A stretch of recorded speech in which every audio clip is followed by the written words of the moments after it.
New details are emerging as U.S. intelligence agencies have begun investigating the Wuhan lab suspected being the birthplace of COVID-19. One America's Jack Posobiec spoke with the editor-in-chief of the National Pulse to learn more. Take a look. We are very excited to welcome back to One America News Raheem Kassam. He's the editor-in-chief of the National Pulse and the co-host of War Room Pandemic Podcast. Thanks for having me.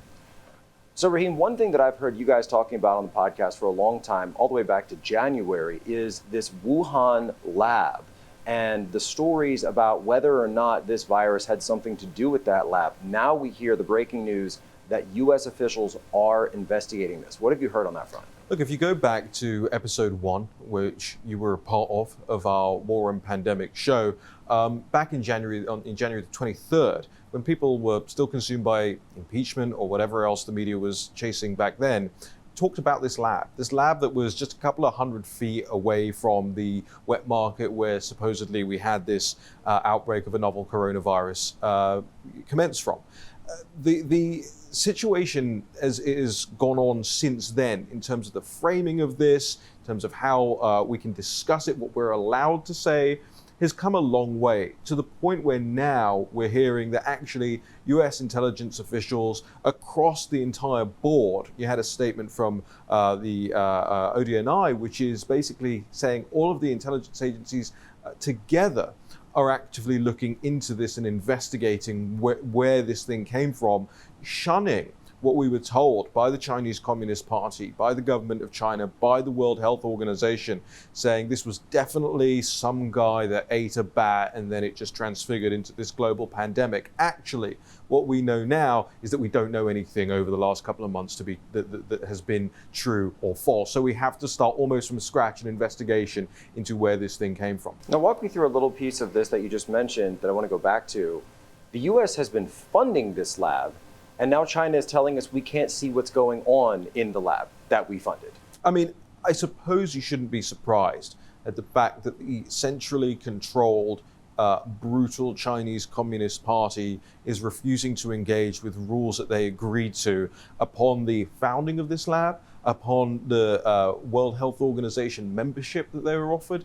And even if there isn't anything to cover up, they're sure acting like there is something wrong there. You look at the fact that in late December, I believe it was, you had a question submitted to the World Health Organization by Taiwan asking, hey, we hear about human-to-human transmission. Could you guys look into this? Never got a reply. Why? Because it would upset the Chinese if the World Health Organization responded to this question with all these geopolitical ramifications and the one China policy, etc. Right? To China's hurty feelings here and their reaction to these things, which tend to be brutal, suppressive, actually have colored the response of international agencies that are supposed to be beyond reproach. And when you look at people like Dr. Fauci, who has presided over, and by the way, I'm not a Fauci hater, but I call out hypocrisy across the board. And when you look at what Dr. Fauci has presided over in terms of the funding that's been going to this lab,